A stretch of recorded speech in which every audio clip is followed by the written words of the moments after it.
Hello दोस्तों, आप सभी का स्वागत है समसामयिक घटना चक्र के ऑनलाइन प्लेटफॉर्म पर। मैं मोहित आप सभी का हार्दिक स्वागत करता हूं। आज अपने इस वीडियो में 12 फरवरी 2026 के जो महत्वपूर्ण करंट अफेयर है विभिन्न पत्र पत्रिकाओं से लिए गए।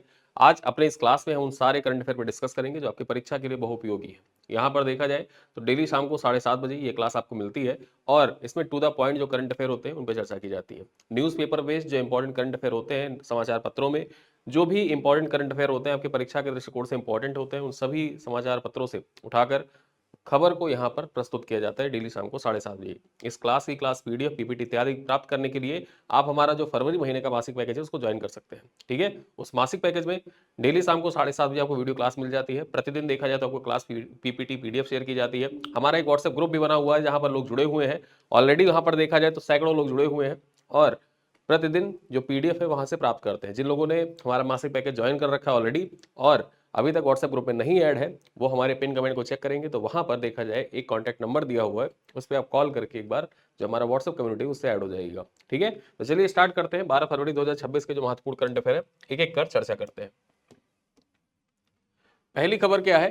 केरल की पहली 100% दृष्टिहीन महिला जज बन गई है। यहां पर देखा जाए केरल में इतिहास रचा गया है और पहली बार देखा जाए कोई 100% देखा जाए विजुअली इंपेयर्ड वुमेन जज केरल में बनी है। ठीक है, चर्चा कर लेते हैं। नाम क्या है इनका? नाम याद रखिएगा, थान्या नाथन सी इनका नाम है। थान्या नाथन सी इनका नाम है और केरल राज्य की पहली और भारत की दूसरी 100% दृष्टिहीन महिला जज बनकर इन्होंने इतिहास रच दिया है। ये केरल की पहली और भारत की दूसरी, अगर महिलाओं में देखा जाए तो पहली महिला ही है। ठीक है, ये पहली महिला ही है, लेकिन 100% जो विजुअली इंपेयर्ड है उनमें देखा जाए क्रम, अगर व्यक्तियों में क्रम देखा जाए तो इनका स्थान दूसरा है। ठीक है, चर्चा करें यहां पर। उन्होंने न्यायिक परीक्षा में पर्सन विद डिसेबिलिटीज जो पीडब्ल्यूडी कैटेगरी होता है, यहां पर देखा जाए इस श्रेणी में शीर्ष स्थान प्राप्त किया है। ठीक है, ये याद रखिएगा, कभी आपसे कथन में पूछ ले यहां पर सीधे सीधे दे दे कि उन्होंने न्यायिक परीक्षा की जो सामान्य श्रेणी होती है, सामान्य श्रेणी में शीर्ष स्थान प्राप्त किया है, तो ये गलत हो जाएगा।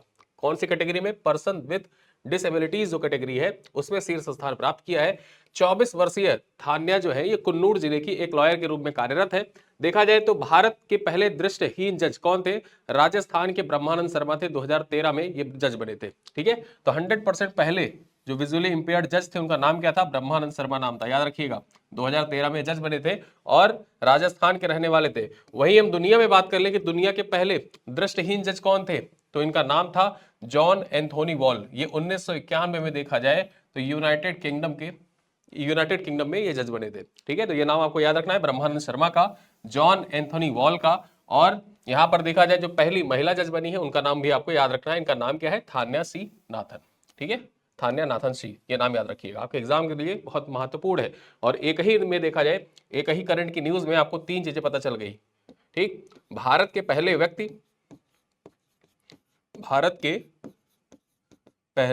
व्यक्ति, ठीक, ब्रह्मानंद शर्मा के बारे में पता चला। दुनिया के पहले व्यक्ति कौन? दुनिया के पहले व्यक्ति जो विजुअली इंपेयर्ड थे जज बने थे। और भारत की पहली महिला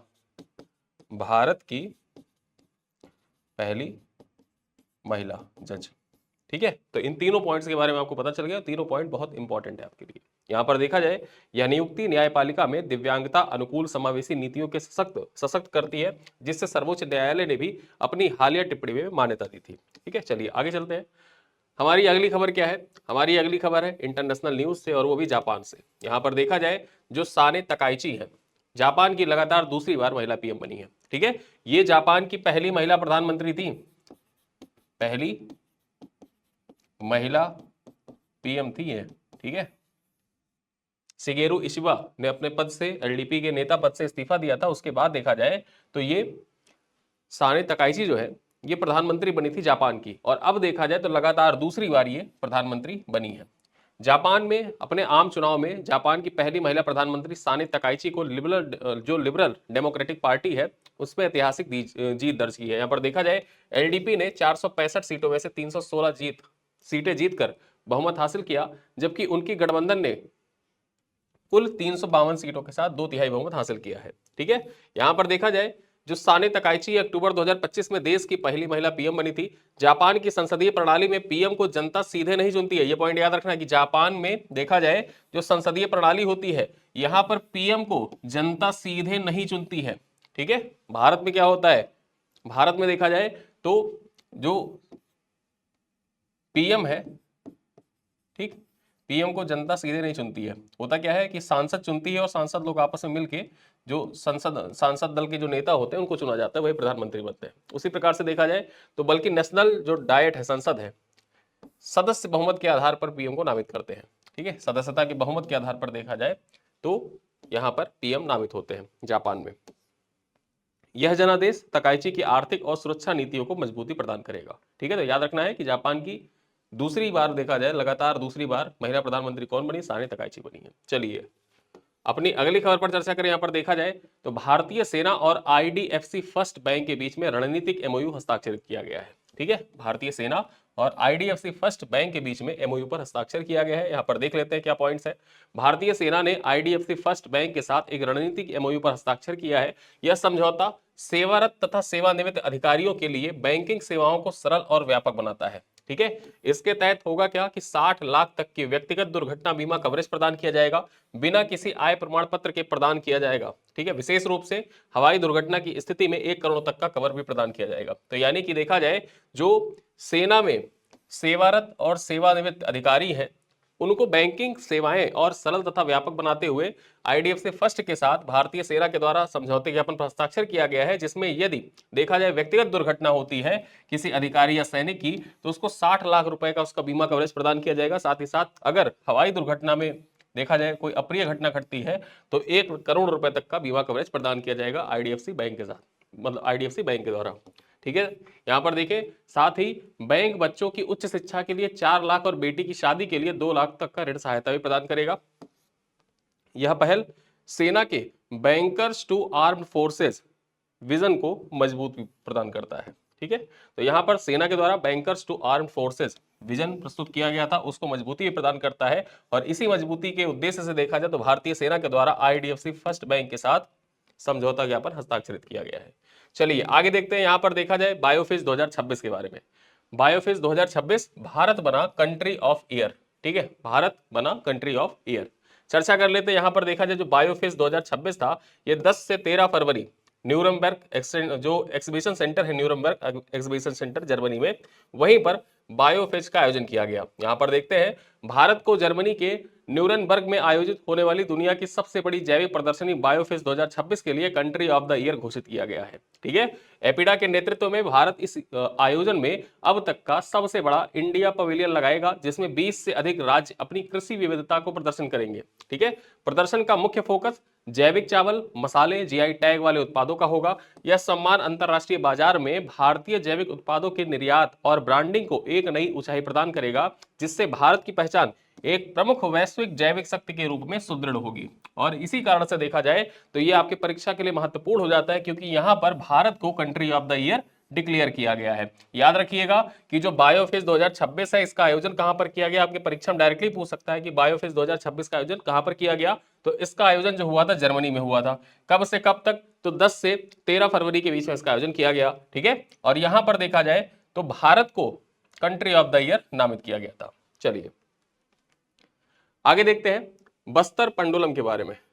बस्तर पांडुम, जो बस्तर पांडुम है इसके बारे में चर्चा करें। यहां पर देखा जाए छत्तीसगढ़ की जनजातीय संस्कृति का महाकुंभ बस्तर पांडुम छत्तीसगढ़ की बस्तर क्षेत्र में समृद्ध आदिवासी संस्कृति को पुनर्जीवित करने के उद्देश्य से 2025 में पहली बार बस्तर पांडुम महोत्सव का आयोजन किया गया। ठीक है, यहां पर देखा जाए यह महोत्सव जनजातीय जीवन शैली, यहां पर 2025 लिखा है, 2026 होगा।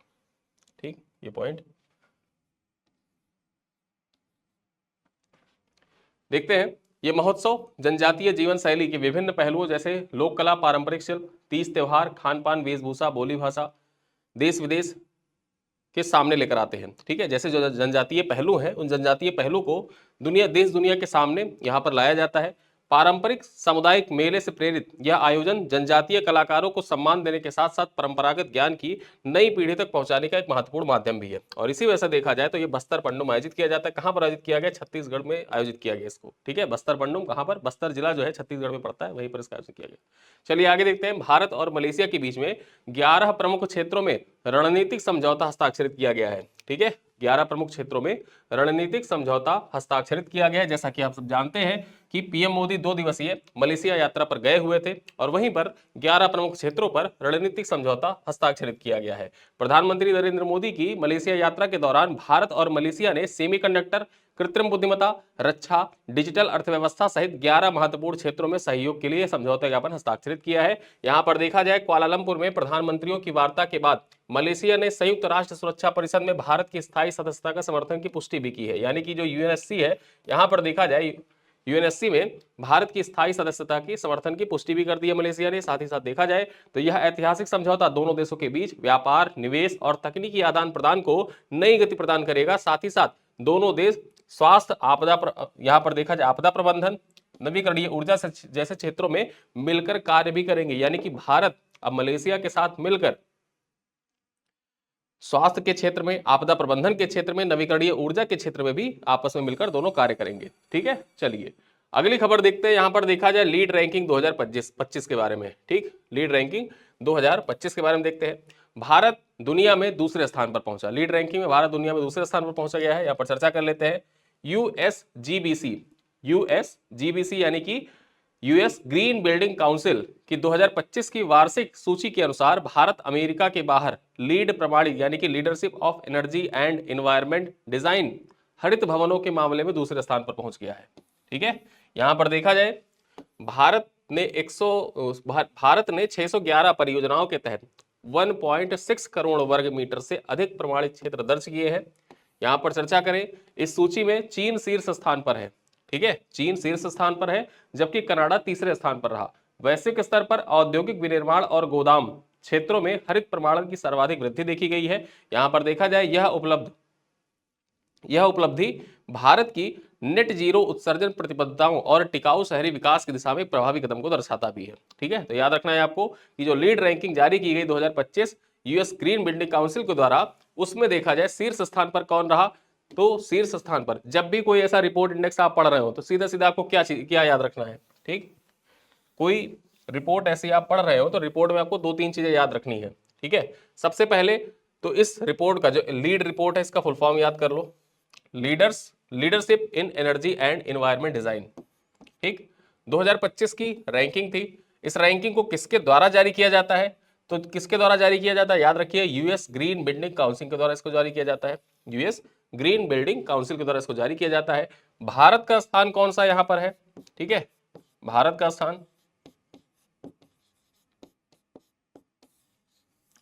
स्थान है दूसरा। ठीक, सेकंड रैंक। शीर्ष स्थान पर कौन है? शीर्ष स्थान पर है चीन। ठीक है, तो ये पॉइंट आपको याद रखना है। चलिए आगे देखते हैं। विश्वभूषण हरिचंदन द्वारा लिखित 2 पुस्तकों का विमोचन किया गया है। विश्वभूषण हरिचंदन के द्वारा लिखित 2 पुस्तकों का विमोचन किया गया है। चर्चा कर लेते हैं। ओडिशा के राज्यपाल हरिबाबू कामुपति ने पूर्व मंत्री और पूर्व राज्यपाल विश्वभूषण हरिचंदन द्वारा लिखित 2 पुस्तकों का विमोचन किया है।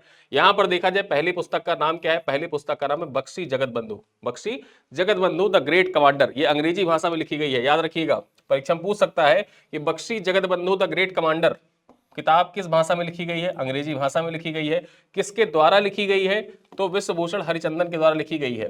ठीक है, जो पूर्व मंत्री और पूर्व राज्यपाल भी रह चुके हैं। यहां पर देखें तो उड़ीसा के पाइका विद्रोह के महान नेता को श्रद्धांजलि देता है। ये Bakhshi Jagatbandhu the great commander जो है, ये पुस्तक उड़ीसा के जो पाइका विद्रोह हुआ था, पाइका विद्रोह के जो महान नेता थे, ठीक है, उनको श्रद्धांजलि अर्पित करता है, जो ब्रिटिश औपनिवेशिक शासन के खिलाफ प्रारंभिक प्रतिरोध आंदोलनों में से एक था। चलिए आगे देखते हैं, हमारी दूसरी पुस्तक कौन सी है? दूसरी पुस्तक है इमाटी कथा कहे। इमाटी कथा कहे, ये किस भाषा में है? ये है उड़िया भाषा में। ठीक, ओडिया भाषा में निबंध का एक संग्रह है जो लोकतंत्र, ओडिया पहचान, राष्ट्रीय नेतृत्व और जगन्नाथ संस्कृति जो है उसके साथ साथ देखा जाए जगन्नाथ संस्कृति सहित आध्यात्मिक परंपराओं पर प्रकाश डालता है। ठीक, तो ये 2 किताब का नाम आपको याद रखना है। पहली किताब है Bakhshi Jagatbandhu the great commander, अंग्रेजी भाषा में लिखी गई है। किसके द्वारा लिखी गई है? तो याद रखिएगा, विश्वभूषण हरिचंदन के द्वारा लिखी गई है। और उसी प्रकार से देखा जाए जो हमारी दूसरी किताब है उसका नाम क्या है? तो दूसरी पुस्तक है इमाटी कथा कहे, उड़िया भाषा में लिखी गई है। ये भी विश्वभूषण हरिचंदन के द्वारा लिखी गई है। चलिए आगे चलते हैं, हमारी अगली खबर देखें और आपके परीक्षा के दृष्टिकोण से इंपॉर्टेंट भी है। उत्तर प्रदेश देखा जाए ये पहला राज्य बन गया है जिसने अपना इकोनॉमिक सर्वे प्रस्तुत किया है। ठीक है, आर्थिक सर्वेक्षण प्रस्तुत करने वाला भारत का पहला राज्य कौन सा है? तो आर्थिक सर्वेक्षण प्रस्तुत करने वाला भारत का पहला राज्य उत्तर प्रदेश बन गया है। यहां पर देखा जाए अपना आर्थिक सर्वेक्षण पेश करने वाला देश का पहला राज्य उत्तर प्रदेश बन गया है। उत्तर प्रदेश देश का पहला राज्य बन गया है जिसने अपनी विकास और औद्योगिकरण की गति को दर्शाने वाली अपनी स्वयं की आर्थिक सर्वेक्षण रिपोर्ट प्रस्तुत किया है। यहां पर देखा जाए राज्य के वित्त मंत्री सुरेश खन्ना ने बजट सत्र के दौरान 2025-26 के लिए यह रिपोर्ट पटल पर रखी है आर्थिक समीक्षा की। सर्वेक्षण के अनुसार भारतीय अर्थव्यवस्था में राज्य का योगदान 8.6 जो 2016-17 में 8.6% था वो 2024-25 में बढ़कर कितना हो गया 9.1% हो गया है। ठीक है, राज्य की अर्थव्यवस्था का जो आकार है ये 13.30 लाख करोड़ से दुगना होकर 30.25 लाख करोड़ हो गया है, जिसके 2025-26 तक 36 लाख करोड़ होने का अनुमान भी व्यक्त किया गया है। ठीक है, तो ये पॉइंट है आपकी परीक्षा के लिए इंपॉर्टेंट भी है कि आर्थिक सर्वेक्षण प्रस्तुत करने वाला पहला राज्य कौन सा है, उत्तर प्रदेश है। और हम लोग आर्थिक सर्वेक्षण बजट जो यूपी का बजट है और यूपी का आर्थिक सर्वेक्षण है उस पर हम लोग अलग से डिटेल में चर्चा कर लेंगे। चलिए आगे देखते हैं, अगली खबर क्या है। भारतीय सेना ने एवरेस्ट पर रचा इतिहास, गिनीज वर्ल्ड रिकॉर्ड में दर्ज किया गया है ये। ठीक है, भारतीय सेना का जो एवरेस्ट पर फतह है उसको गिनीज वर्ल्ड रिकॉर्ड में दर्ज किया गया। क्यों दर्ज किया गया, आइए चर्चा करते हैं। भारतीय सेना की एडवेंचर विंग ने सिल्वर जुबली एवरेस्ट अभियान के तहत माउंट एवरेस्ट पर अब तक का सबसे बड़ा आरोहण दल भेजने का रिकॉर्ड बनाया है। ठीक है, माउंट एवरेस्ट पर अब तक का सबसे बड़ा आरोहण दल किस अभियान के तहत भेजा गया था, तो सिल्वर जुबली एवरेस्ट अभियान के तहत भेजा गया था। ठीक है, एडवेंचर विंग, यहाँ पर भारतीय सेना की जो एडवेंचर विंग है वो यहाँ पर पार्टिसिपेट की थी। देखा जाए तो लेफ्टिनेंट कर्नल मनोज जोशी के नेतृत्व में 49 सदस्यीय दल जिसमें 22 भारतीय जवान और 27 नेपाली शेरपा सम्मिलित थे, 27 मई 2025 को एवरेस्ट शिखर पर सफलतापूर्वक तिरंगा इन्होंने फहराया था। इस ऐतिहासिक उपलब्धि को 22 जनवरी 2026 को गिनीज वर्ल्ड रिकॉर्ड में दर्ज किया गया। Guinness book of world record में इसका नाम दर्ज किया गया कब, 22 जनवरी 2026 को। ठीक है, और यह अभियान वर्ष 2000 के अभियान की 25वीं वर्षगांठ के उपलक्ष्य में आयोजित किया गया था, जो भारतीय सेना के साहस और अंतरराष्ट्रीय सहयोग को रेखांकित भी करता है। ठीक है, और इसी वजह से देखा जाए जो सन 2000 में अभियान किया गया था उसी अभियान को ध्यान में रखते हुए इस बार जो अभियान किया गया उसका नाम क्या रखा गया, सिल्वर जुबली एवरेस्ट अभियान। ठीक, सिल्वर जुबली एवरेस्ट अभियान नाम रखा गया था। और यहां पर लीड कौन कर रहे थे, तो लीड यहां पर कर रहे थे किसके द्वारा, यहां पर देखा जाए जो लेफ्टिनेंट कर्नल मनोज जोशी है उनके द्वारा लीड किया जा रहा था। ठीक है, चलिए आगे देखते हैं। सर्विसेज ने जीती 79वीं संतोष ट्रॉफी, जो यहां पर देखा जाए 79वीं संतोष ट्रॉफी थी, किसने जीत लिया है, तो ये सर्विसेज ने जीत लिया है। चर्चा करते हैं। 8 फरवरी 2026 को असम के ढाकुआखाना स्टेडियम में खेले गए फाइनल में सर्विसेज ने केरल को 1-0 से हराकर 79वीं संतोष ट्रॉफी का खिताब जीत लिया है। तो याद रखिएगा, परीक्षा से पूछ सकता है कि 79वीं संतोष ट्रॉफी का खिताब किसने जीता है। ठीक, तो यह पॉइंट आपको याद रखना है, किसने जीता है, तो सर्विसेज ने जीता है। ठीक है, और किसको पराजित किया है, केरल को पराजित कर, केरल को हराकर यहाँ पर सर्विसेज ने खिताब जीता है। यहाँ पर देखा जाए अतिरिक्त समय में 109वें मिनट के दौरान अभिषेक पवार द्वारा किया गया गोल जो था ये निर्णायक साबित हुआ और इसी के कारण 1-0 से सर्विसेज जीत हासिल की। यह सर्विसेज का 8वां खिताब है। याद रखिएगा, सर्विसेज ने 8 बार संतोष ट्रॉफी जीती है। ठीक है, और जिसके साथ वह पंजाब के साथ संयुक्त रूप से दूसरी सबसे सफल टीम बन गई। यानी कि पंजाब और सर्विसेज दोनों ने 8-8 बार संतोष ट्रॉफी जीती है। ठीक है, यहां पर देखा जाए 1941 में शुरू हुई यह राष्ट्रीय फुटबॉल चैंपियनशिप पश्चिम बंगाल 33 बार इस टीम को जीत चुकी है। मतलब यहां पर देखें तो पश्चिम बंगाल की टीम है उसने 33 बार ये खिताब जीता है। ठीक, 1941 से स्टार्ट हुआ था, याद रखिएगा 33 बार बंगाल जीत चुकी है। और सबसे सफल टीम कौन सी है, पश्चिम बंगाल ही है। दूसरी सबसे सफल टीम कौन सी है, तो सर्विसेज और पंजाब, इन्होंने 8-8 बार ये खिताब जीता है। ठीक है, यहां पर देखा जाए यह टूर्नामेंट राज्य स्तरीय प्रतिभाओं को निखारने वाला प्रमुख मंच है जिसका नाम संतोष के महाराज सर मनमथ नाथ राय चौधरी के नाम पर रखा गया था। ठीक है, तो ये पॉइंट आपको याद रखना है। और एक पॉइंट मैं आपको और भी बता देता हूं, जैसे ये जो विभिन्न ट्रॉफी होती है, संतोष ट्रॉफी, दिलीप ट्रॉफी और मोहन बगान ट्रॉफी, इन सब से रिलेटेड सवाल अक्सर क्या होता है परीक्षा में सुमेलित करने के लिए पूछ लेता है। जैसे एमपीपीसीएस में तो डायरेक्टली पूछता है, एमपीपीसीएस जो लोग देते होंगे, जिन्होंने दिया होगा, वहां पर तो एक सेक्शन स्पोर्ट्स का अलग से दे रखा है। ठीक है, और स्पोर्ट्स से 3 से 4 सवाल आते हैं जो स्पोर्ट्स से रिलेटेड शब्दावलियां होती हैं, चाहे वो बटरफ्लाई स्ट्रोक हो गया, स्मैश हो गया, ये सब पूछ लेता है कि स्मैश का संबंध किससे है, बटरफ्लाई स्ट्रोक का संबंध किससे है। जैसे 2018 एमपीपीसीएस से पूछ लिया था बटरफ्लाई स्ट्रोक, ठीक। उसके बाद ट्रॉफी पूछ लेता है कौन सी ट्रॉफी का संबंध किस खेल से है, तो संतोष ट्रॉफी का संबंध किस खेल से है, याद रखिएगा इसका संबंध फुटबॉल से है। ठीक, फुटबॉल से संबंधित है। चलिए आगे चलते हैं।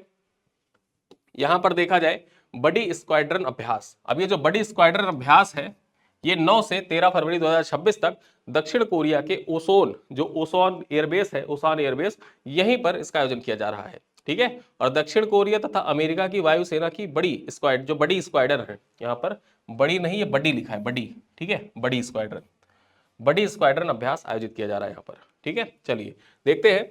यह एक बटालियन स्तरीय अभ्यास है जिसमें चौथी और पांचवी पीढ़ी के जो लड़ाकू विमान है जैसे KF-16, F-35A, F-16 भाग ले रहे हैं।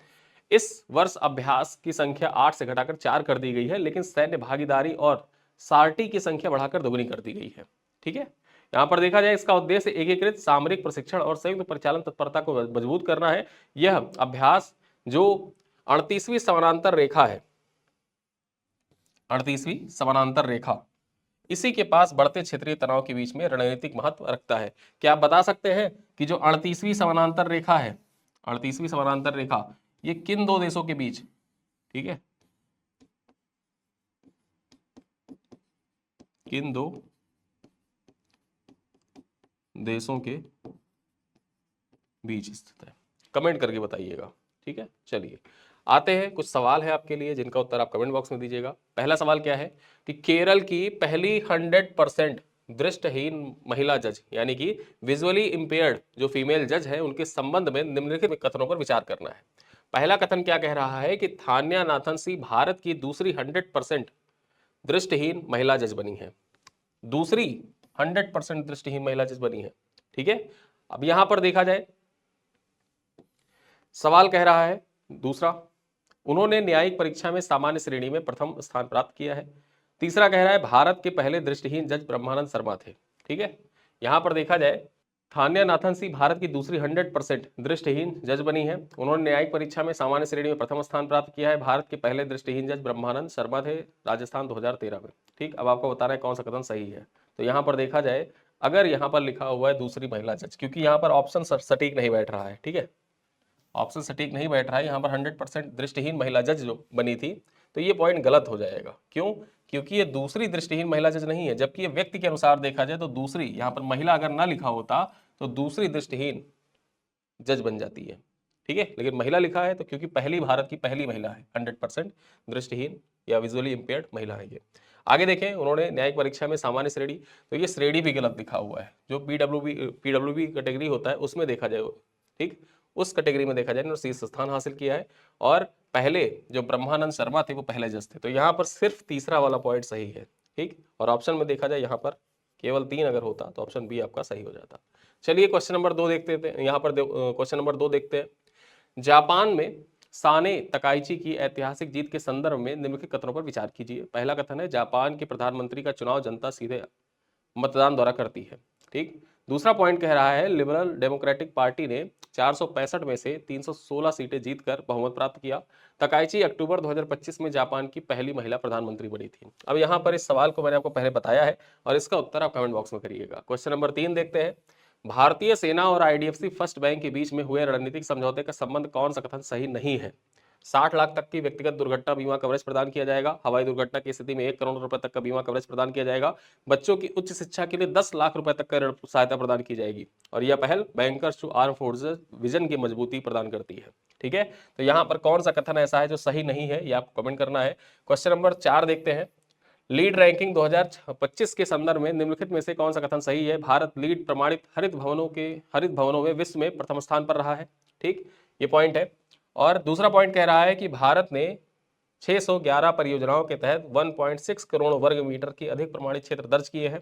तीसरा कह रहा है कनाडा इस सूची में शीर्ष स्थान पर रहा। और चौथा कह रहा है, यानी ऑप्शन डी कह रहा है, औद्योगिक विनिर्माण क्षेत्र में हरित प्रमाणन में गिरावट दर्ज की गई है। ठीक है, तो यहां पर आपको बताना है कौन सा कथन सही है, ये आपको बताना है। और अंतिम सवाल क्या है? संतोष ट्रॉफी से है। 79वीं संतोष ट्रॉफी फुटबॉल चैंपियनशिप के संदर्भ में निम्नलिखित कथनों पर विचार करें। पहला है सर्विसेज ने केरल को हराकर खिताब जीता है। दूसरा है यह सर्विसेज का 8वां खिताब था। तीसरा पॉइंट कह रहा है पश्चिम बंगाल इस टूर्नामेंट की सबसे सफल टीम है। ठीक है, अब उपर्युक्त में से कौन सा कथन सही है? केवल 1 और 2 सही है, केवल 2 और 3 सही है, केवल 1 और 3 सही है, या 1 2 3 तीनों सही है? ठीक है, अब यहां पर ये 5 सवाल हैं। इन 5 सवालों में से एक सवाल का तो उत्तर मैंने ऑलरेडी आपको दे दिया है, और बचे हुए 4 सवालों का उत्तर आपको लिखना है कमेंट बॉक्स में। ठीक, तो आज की क्लास यहीं पर करते हैं समाप्त। वीडियो कैसा लगा आप लोग कमेंट बॉक्स में बता सकते हैं। साथ ही साथ जो प्रश्न आपसे पूछे जाए इनका उत्तर कमेंट बॉक्स में जरूर लिखा करें। ठीक है, तो इन्हीं सब बातों के साथ इस क्लास को करते हैं समाप्त। मिलते हैं अगली क्लास में, तब तक के लिए धन्यवाद।